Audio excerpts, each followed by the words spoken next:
Hello friends, ഇവർ വിവാഹിതരായാൽ എന്ന സീരിയലിൻ്റെ പ്രൊമോയിലേക്ക് എല്ലാവർക്കും സ്വാഗതം. അങ്ങനെ നമ്മുടെ ഭൂമിജ ഭയങ്കര സന്തോഷത്തിലാണ് അൽഫോൺസ ചാരിറ്റബിൾ ട്രസ്റ്റിലേക്ക് പോകുന്നത്. കാരണം അച്ഛന് വേണ്ടിയിട്ടുള്ള ചികിത്സയെല്ലാം അവിടെ ഏർപ്പെടുത്തിയിട്ടുണ്ട്. ഇനി ഒന്നുകൊണ്ടും പേടിക്കേണ്ട, എത്ര രൂപ ചിലവാകുമെന്ന് മാത്രം പറഞ്ഞാൽ മതി, എല്ലാ കാശും ഇവിടുന്ന് തന്നോളാന്ന് പറഞ്ഞ് അങ്ങനെയാണ് ചാരിറ്റബിൾ ട്രസ്റ്റിലേക്ക് പോകുന്നതും. അച്ഛൻ അവിടുന്ന് കാശിൻ്റെ കാര്യങ്ങൾക്കുള്ള രേഖകളും കാര്യങ്ങളും എല്ലാം കൊടുക്കാട്ടോ.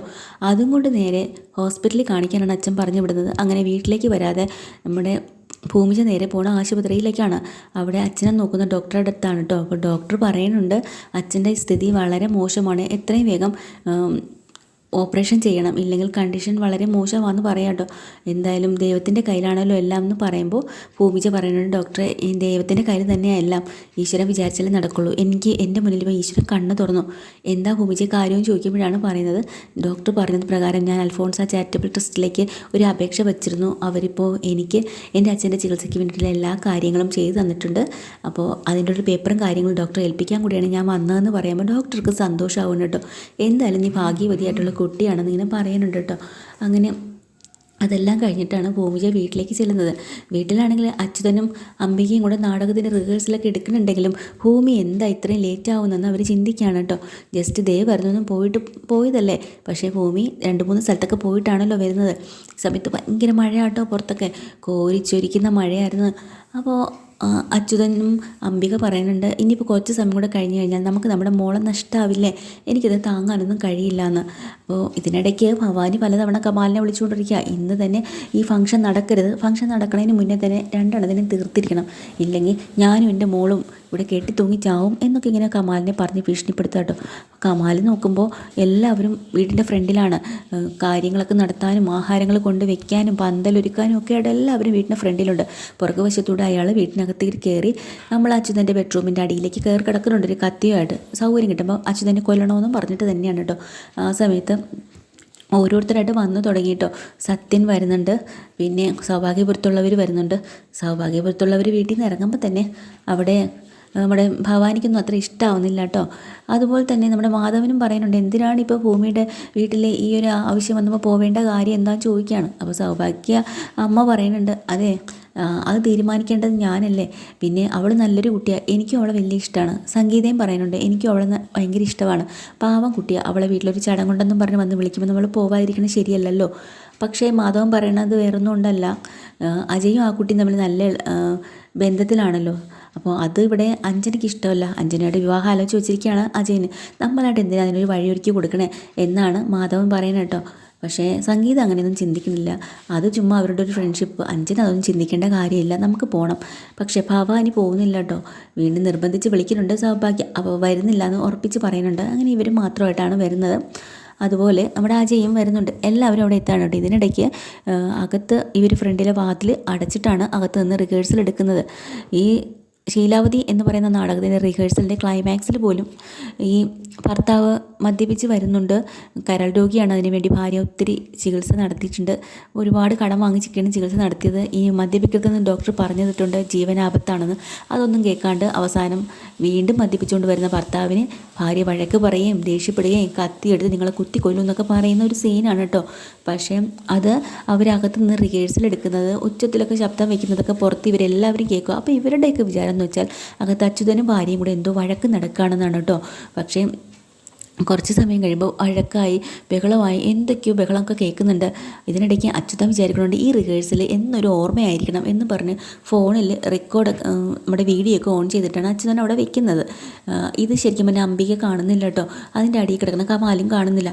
കമാൽ സൗകര്യം പോലെ തന്നെ അതിനിടയ്ക്ക് പിച്ചാത്തി എടുത്ത് ഞാൻ നിങ്ങളെ കുത്തി കൊല്ലും, ഇനി നിങ്ങൾ ജീവിച്ചിരിക്കേണ്ട, മരിക്കണം എന്നൊക്കെ അംബിക ഉച്ചത്തിൽ പറയാം. നാടകത്തിൻ്റെ റിഹേഴ്സലാണ്, പക്ഷേ പുറത്ത് നിൽക്കുന്നവർ ഇതങ്ങ് വിശ്വസിക്കാട്ടോ, അംബിക കൊല്ലാൻ പോകുന്നു, എന്താ ഇങ്ങനെയൊക്കെ ചിന്തിക്കുന്നത്. അപ്പോഴാണ് അജയ് വരുന്നത്. അപ്പോൾ സത്യം പറഞ്ഞിട്ട് മോനെ അജയ് അകത്തെന്തോ പ്രശ്നമുണ്ട് കേട്ടോ, ഇടപെടേണ്ടി വരുമെന്ന് തോന്നുന്നു. ചെന്ന് ഡോറ് തൊട്ടി തുറക്കുമ്പോൾ ഡോറൊന്നും തുറക്കുന്നില്ല, അകത്തുനിന്ന് കുറ്റിയിട്ടിരിക്കുന്നത്. ഇതേ സമയം അവിടെ അകത്ത് ഒളിച്ചു കിടന്ന ആ ഒരു കമാലാണെങ്കിൽ കത്തി എടുത്തും കൊണ്ട് വന്നിട്ട് ഇവരെ കുത്താനായിട്ട് നോക്കാട്ടോ. ഇതിനിടയ്ക്ക് തടയാൻ ചെന്നിട്ടുള്ള നമ്മുടെ അംബികനെ പിടിച്ചോട്ട് തള്ളു കൊടുക്കുകയാണ്. അംബിക മതിലിൽ തലയിടിച്ച് അവിടെ വീഴുകയാണ്. ആ സമയത്ത് ജനൽപ്പടിയിൽ ഓൺ ചെയ്ത് വെച്ചിരുന്ന വീഡിയോ റെക്കോർഡിങ് ചെയ്തിരുന്നത് ആ മൊബൈൽ തട്ടിത്തെറിപ്പിച്ച് താഴേക്ക് പോവാട്ടോ. മഴ പെയ്ത് മൊബൈൽ ചെളിയുടെ അടിയിലായിട്ട് പോയിട്ടുമുണ്ട്. അപ്പോൾ ഇതൊന്നും പുറത്ത് നിൽക്കുന്നവർ കാണുന്നില്ല കേട്ടോ. അവർ ഫ്രണ്ടിൽ ഇങ്ങനെ ഡോർ തട്ടിക്കൊണ്ടിരിക്കുകയാണ്. അകത്ത് എന്തൊക്കെയോ ശബ്ദം കേൾക്കണം. മഴ തകർത്ത് പെയ്യാണ്. അതുകൊണ്ട് വ്യക്തമായിട്ട് അവർക്ക് കേൾക്കാനും പറ്റുന്നില്ല. അതിനിടയ്ക്ക് അംബിക വീണതിന് ശേഷം അംബികയെ പോയി പിടിക്കാൻ പോകുന്ന അച്യുതനെ പുറകിൽ നിന്നും ഞാഞ്ഞ് കുത്താണ് കേട്ടോ. കുത്തിയിട്ടിട്ട് അയാൾ പുറകു വശത്തോടെ ഇറങ്ങി ഓടി രക്ഷപ്പെടുകയും ചെയ്യുകയാണ്. ഇതെല്ലാം കഴിഞ്ഞിട്ട് നമ്മുടെ ഭൂമിജ അങ്ങോട്ട് വരികയാണ് കേട്ടോ. ഭൂമി നോക്കുമ്പോൾ ഇവിടെ എല്ലാവരും വന്നിട്ടുണ്ട്. സന്തോഷത്തോടു കൂടി കയറി വരുവാണ്. നോക്കുമ്പോൾ ആരുടെ മുഖത്ത് സന്തോഷമില്ല. എന്താ കാര്യം? അപ്പോഴാണ് അറിയണത് അകത്ത് എന്തോ പ്രശ്നം നടന്നിട്ടുണ്ടെന്ന്. അങ്ങനെ ഡോറൊക്കെ തള്ളി തുറന്ന് അകത്തേക്ക് കയറുമ്പോൾ ഭൂമിയും അജയും സത്യനും ഒക്കെ കണ്ട കാഴ്ച വളരെ ദയനീയമാണ് കേട്ടോ. അച്യുതനാണെങ്കിൽ രക്തത്തിൽ കുളിച്ച് കിടക്കുന്നുണ്ട്. അംബികയാണെങ്കിൽ തലയ്ക്ക് അടിയേറ്റ് മറിഞ്ഞ് കിടപ്പുണ്ട്. അയ്യോ, എന്തൊക്കെയാണ് ഇവിടെ സംഭവിച്ചത്? ഭൂമി ആകെ ഞെട്ടിത്തെറിച്ച് അലറി വിളിക്കുന്നുണ്ട് കേട്ടോ, എൻ്റെ അച്ഛാന്നും പറഞ്ഞുകൊണ്ട്. അപ്പോൾ ഭൂമി അങ്ങോട്ട് പോകാതിരിക്കാൻ വേണ്ടിയിട്ട് അജയ് തടഞ്ഞു നിർത്തുന്നുണ്ട്. പക്ഷേ തളർന്നു പോയി. അങ്ങനെ ഇതാരാ അച്ഛനെ കൊന്നത്? പെട്ടെന്ന് തന്നെ എല്ലാവരുടെയും സംശയം അംബികയിലേക്ക് മാറിയിട്ടോ. അംബികയാണോ ഇത് ചെയ്തതെന്നുള്ള സംശയം പോലും എല്ലാവർക്കും വന്നിട്ടുണ്ട്. അങ്ങനെ പോലീസായി കേസായി അംബികയ്ക്ക് ബോധം ഇല്ലാണ്ടായില്ല. അംബികയെ പെട്ടെന്ന് ഹോസ്പിറ്റലിലാക്കുന്നു. ബോധം തെളിയുന്നു. അംബിക എന്താ പറയണമെന്നറിയില്ല. ആകെ ഷോക്കായിപ്പോയി. അച്ചോട്ടൻ മരിച്ചു പോയില്ലേ? ഇത്രയും നേരം കൂടെ നിന്ന് ആൾ പെട്ടെന്ന് മരിച്ച് വീണെന്ന് കണ്ടപ്പോൾ മാനസികമായിട്ടും അംബിക തകർന്നു പോയി കേട്ടോ. അപ്പോൾ അതുപോലെ തന്നെ ഇതെല്ലാം കണ്ടു നിന്ന ഭൂമി തൻ്റെ ജീവനായ അച്ഛൻ്റെ ജീവന് വേണ്ടി രക്ഷിക്കാൻ വേണ്ടി എവിടെയൊക്കെ ഓടി നടന്നതാണ്. അവസാനം ഇതുവരെ കൊണ്ടെത്തിച്ചിട്ട് ഇപ്പോൾ അച്ഛന് ഒരു ആപത്ത് പറ്റി. ഇതാരാ ചെയ്തത്? എന്തെന്നറിയാണ്ട് നമ്മുടെ ഭൂമി ഒറ്റപ്പെട്ട് തളർന്നു പോയി കേട്ടോ. ഭൂമിക്ക് മനസ്സിൻ്റെ സമനിലയെല്ലാം തെറ്റിപ്പോയി. അവസാനം നമ്മുടെ സത്യൻ ചെന്ന് ഭൂമിയെ ഒരുപാട് ആശ്വസിപ്പിക്കുന്നുണ്ട്. മോൾക്ക് ആരുമില്ലെന്നുള്ള വിഷമം വേണ്ട, ഞാനുണ്ട് നിനക്ക് അച്ഛനായിട്ടെന്നൊക്കെ പറയാനുണ്ട്. എന്നിട്ട് ഭൂമിയെ ഒരുപാട് കെയർ ചെയ്യുന്നുണ്ട്. സൗഭാഗ്യപുരത്തേക്ക് കൊണ്ടുവരുവാണ് ഭൂമിയെയും അമ്മയെയും അംബികയെയും കൂടെ കേട്ടോ. അപ്പോൾ അംബികയുടെ ആ ഒരു മനസ്സ്, അവിടെ നടന്നത് എന്താണ് സംഭവം, ഇതെല്ലാം അംബികയിൽ നിന്നും കൃത്യമായിട്ട് പോലീസ് സ്റ്റേഷനിൽ കൊണ്ടുപോയി എഴുതി വാങ്ങുന്നുണ്ട്. അംബികയ്ക്ക് ബോധമൊക്കെ തെളിഞ്ഞിട്ടുണ്ട്. എല്ലാ കാര്യങ്ങളും അംബിക പറയുന്നുണ്ട്. ആരോ ഞങ്ങളെ ഉപദ്രവിച്ചതും കാര്യങ്ങളും എല്ലാം പറയാനുണ്ട്. പക്ഷേ ഇതിനൊരു തെളിവില്ല. അത് ആരാണ് എന്താണെന്നൊന്നും അറിയില്ല. അങ്ങനെയാണ് ഭൂമിയൊക്കെ കൊണ്ട് സൗഭാഗ്യപുരത്ത് വരുന്നത്. അപ്പോൾ അത് ഭവാനിക്ക് ഇഷ്ടമാവണില്ല കേട്ടോ. അപ്പോൾ ഭവാനി വിചാരിക്കുന്നുണ്ട്, ഇതെന്തിനാണ് ഇവരെ രണ്ടുപേരും ഇങ്ങോട്ട് വിളിച്ചുകൊണ്ടുവന്നത്? ഇനിയിപ്പോൾ ഇയാൾ മകളായിട്ട് ഇവളെ ഏറ്റെടുക്കാൻ തീരുമാനിച്ചോ? അതാണോ? അങ്ങനെയാണെങ്കിൽ ഇവളെ ഇവിടെ വച്ച് വാഴിക്കാൻ പറ്റത്തില്ല, ഇവളെ കൊല്ലണം. അങ്ങനെ വീണ്ടും ഭവാനി നോക്കുമ്പോൾ ഇനിയിപ്പോൾ ഭൂമിയെ കൊല്ലാനുള്ള ഒരു ഇതിലാണ് ഭവാനി. പോരാഞ്ഞിട്ട് സത്യം ഭവാനിക്ക് നമ്മുടെ അംബികയ്ക്കും അറിയാം എന്നാണ് ഇവരുടെയൊക്കെ വിചാരം കേട്ടോ. അവസാന നിമിഷം വരെ അംബിക ചോദിച്ചിരുന്നു നമ്മുടെ ഭൂമിയുടെ അച്ഛൻ ആരാന്ന്. പക്ഷേ അച്യുതൻ പറഞ്ഞില്ല അംബികയോട് പോലും. അവസാനം പറയാമെന്നാണ് പറഞ്ഞത്. അതുകൊണ്ട് അംബികയ്ക്കും അറിയില്ല. പക്ഷേ ഭവാനിയുടെ വിചാരം എന്ന് വെച്ചാൽ അംബികയ്ക്ക് അറിയാമെന്ന്. അങ്ങനെ അംബിക എങ്ങനെയെങ്കിലും തീർക്കണം എന്നൊക്കെ വിചാരിച്ചാണ് അടുത്ത ഓരോ നടപടികൾ നമ്മുടെ ഭവാനി നടത്തുന്നത് കേട്ടോ.